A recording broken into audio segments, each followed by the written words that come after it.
నమస్కారం. City news Telugu స్వాగతం. ఈనాటి వార్తా విశేషాలు. బాపట్ల జిల్లా చీరాల్లో A2EC ఆధ్వర్యంలో దేశవ్యాప్త సార్వత్రిక సమ్మెలో భాగంగా పట్టణంలో భారీ ర్యాలీ నిర్వహించి అనంతరం గడియార స్తంభం వద్ద సెంటర్ లో మానవహారం ఏర్పాటు చేశారు.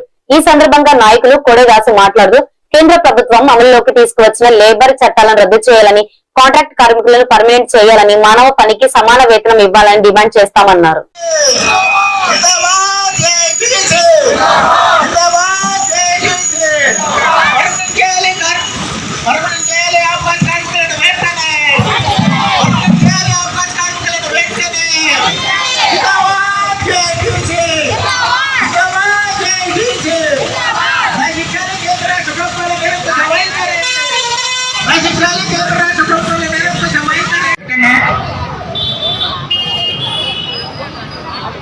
వర్ధిల్లాలి మున్సిపల్ కార్మికుల ఐక్యత, వర్ధిల్లాలి మున్సిపల్ కార్మికుల ఐక్యత.